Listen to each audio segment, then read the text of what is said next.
Top producer over at CBS News that produced 60 Minutes, I should say, past tense. He is out.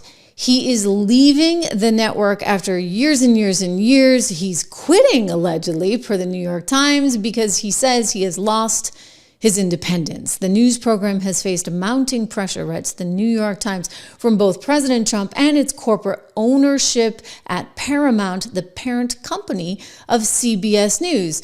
Well, a lot of pressure in part because, they did things like this. Remember the 60 Minutes clip where they kind of, unfortunately for them, clued us into what was going on because they ran a little part of the interview that they had done with Kamala Harris, and they ran it on Face the Nation in the morning, on Sunday morning on that show. And then by Sunday night, we got a very different clip. Oh, because you see, they have mountains and mountains of tape, and they only showed a certain, they cleaned it up. They cleaned it up, even though they later released a transcript in the original interview, etc. Anyway, this made the rounds on social media. This was very popular, effectively a meme that people watched over and over again. Didn't make the president very happy because he accused them of trying to interfere with the election by trying to make Kamala Harris look like she actually knew what was going on in the world instead of, I would say the reality of the fact that she didn't. He would say that too. Maybe 60 Minutes thought she did, and they just needed to put better words in her mouth. Here we go. But it seems that Prime Minister Netanyahu is not listening. Well, Bill, the work that we have done has resulted in a number of movements in that region by Israel that were very much prompted by or a result of many things, including our advocacy for what needs to happen in the region. But it seems that Prime Minister Netanyahu is not listening. We're not going to stop pursuing what is necessary for the United States to be clear about where we stand on the need for this war to end. Gosh, it was so nice and tight on the last round, right? She did such a nice little answer there, just to button up. Well, the producer who's in charge of the entire program. This is like the flagship program for CBS News. I used to work there. I know this is sort of where every reporter wants to go, except that, once you go there, nobody actually sees you anymore. Really and truly. I mean, like, when can you name? Do you know even who that reporter was that did that interview? Probably not. I happen to know him because I worked at CBS News. But nobody knows these people because none of this really, in the scheme of things, is relevant anymore. For goodness sakes, by the time they get to it on Sunday night, good luck. And then they chop it up and they re-edit it, and somehow you get some other version of the quote-unquote truth. And you know what? People don't like that anymore. They like the spontaneity of stuff like this. They like the spontaneity of no teleprompter, graphics that may go a little crooked now and then. It's real, baby, right? It's real. So anyway, the 60 Minutes guy, Bill Owens is his name. He is leaving. I will say this for him. You know what? In fairness, and this is allegedly in part because, the owners wanted him to do something kind of funky.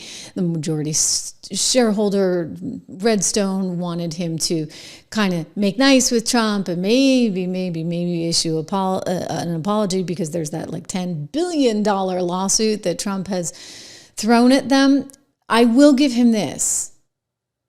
At least he had the good sense to quit as opposed to doing, say, like what a Georgie boy did over at ABC News, Disney.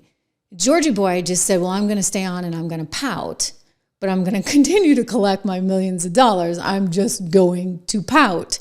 And maybe at the end of my contract, I'll leave. But this guy, Bill Owens, said, you know what? I'm out of here. I don't agree with it, therefore, and I got to give him that. You know what? That's the right thing to do. If you don't agree with the editorial direction, if you don't agree with what your bosses are trying to ask you to do, this actually has nothing, in my estimation, to do with Trump and sort of just a look at who you are.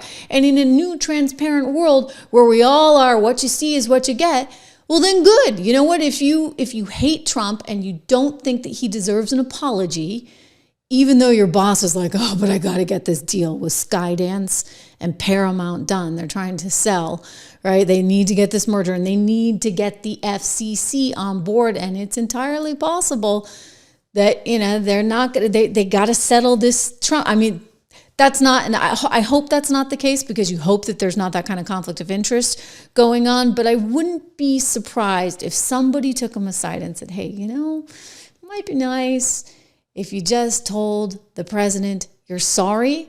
And he's like, no, I can't do that. And, fine. Okay, then go do your own little thing. Maybe you can produce a podcast. If you're really lucky, maybe you can even produce Rachel Maddow's podcast. I don't know.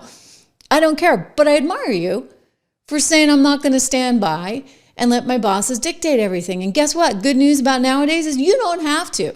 Oh, they want to get that merger going, great. They can go do it without you. And that's actually a good thing, a refreshing thing about this environment, this new environment in which we all live, where I think there's more power to the individual to kind of say exactly what they think. Just to give you a little bit more color here, as we look, Sherry Redstone apparently is very eager to secure the Trump administration's approval for a multi-billion-dollar sale of her company to Skydance, a company run by the son of tech billionaire Larry Ellison. She has expressed a desire to settle Mr. Trump's case, which stems from what the president has called a deceptively edited interview, what I just showed you, in October with Vice President Kamala Harris that aired on 60 Minutes. But what is believed to have been part of that settlement would have been some kind of acknowledgement from the show that they screwed up.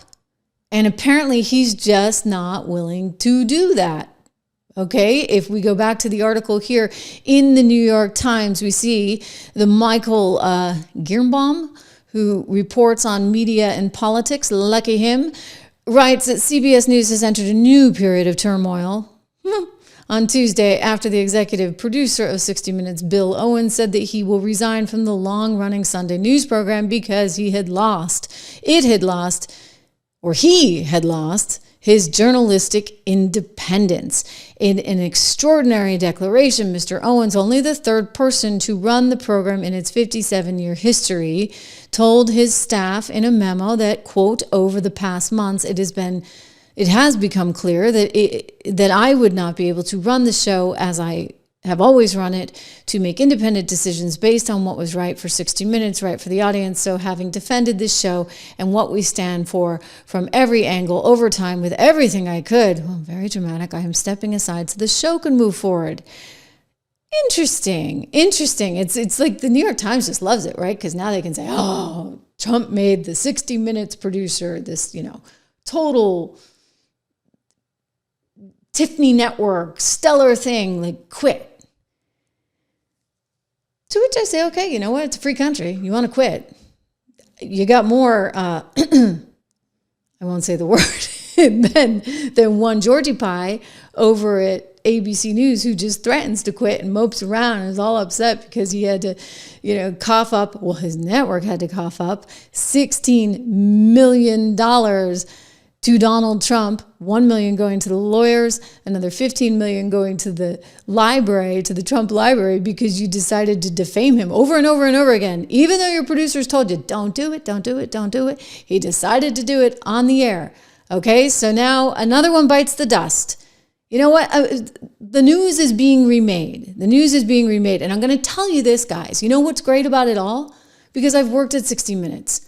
Including with this gentleman who's a perfectly nice person, nothing against him. Again, I give him credit for actually stepping down if he doesn't believe in what they're trying to do, regardless of politics, right?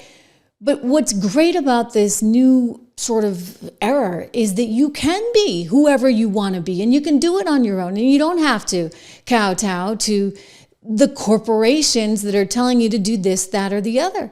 I mean, this is the beauty of information now. And so it's a good thing, it's a positive thing, and I'm here because of it. Really, and I mean that as someone who's been there on the inside, and I see how the sausage is made. You're lucky to get a minute 20, you get a $1.10, right? Minute 10 to do your little story on GDP.